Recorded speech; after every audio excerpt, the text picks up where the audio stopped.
Welcome to chemistry classes.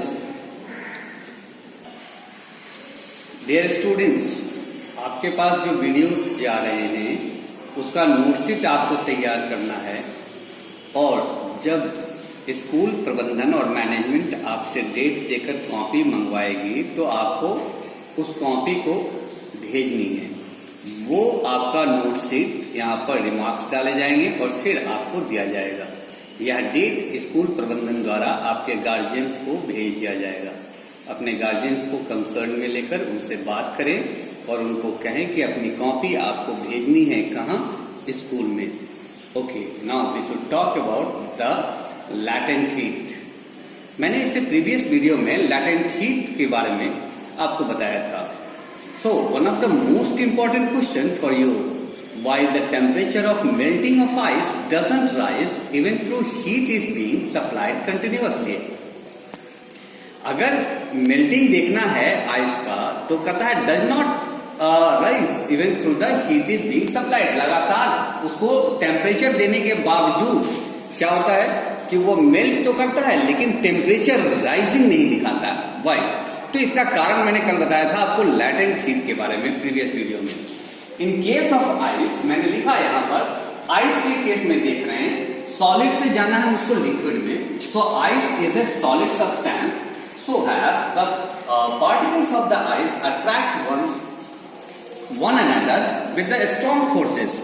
Particle जो होते हैं सॉलिड के, वो उनके बीच जो इंट्रैक्शन होता है वो बहुत स्ट्रॉन्ग फोर्सेस लगता रहता है सॉलिड पर। कौन सा फोर्स लगता है यहाँ पर? इंटरमॉलिक्यूलर फोर्स लग रहा होता है।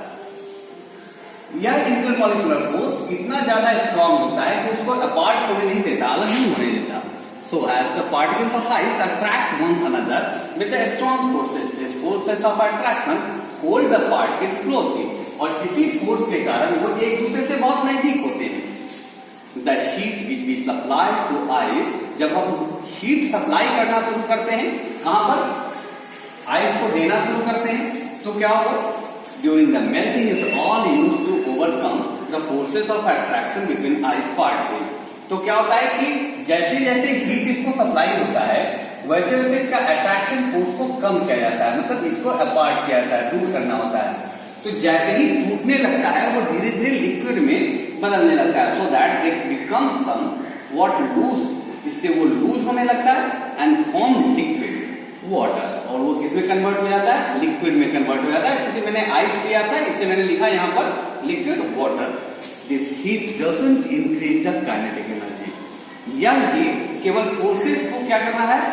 लूज कर रहा है, जिसके कारण वो लिक्विड में कन्वर्ट हो रहा है। वो इतना काइनेटिक एनर्जी नहीं दे रहा है जिसके कारण उसका टेम्परेचर क्या कर जाए?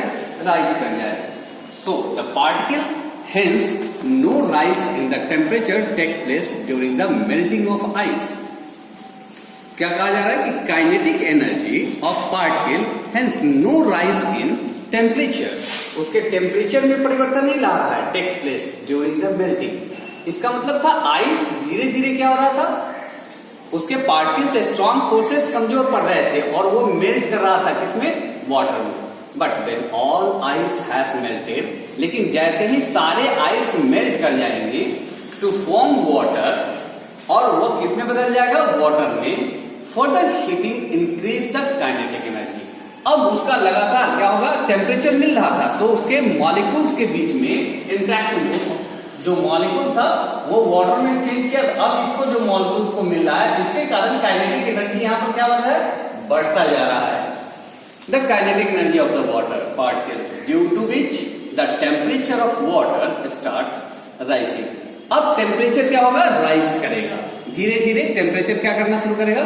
सॉफ्टली, उसमें बहुत तेजी से उसको राइज करेगा। और जब राइज करेगा तो मॉलिक्यूल्स धीरे धीरे क्या करेंगे? वो बहुत तेजी से एक जगह से दूसरी जगह तक मूवमेंट में दिखेंगे आपको। एक नोट डाला मैंने, when a liquid freezes to form a solid, जब लिक्विड जो होता है freeze to form a solid and equal amount of heat is given out.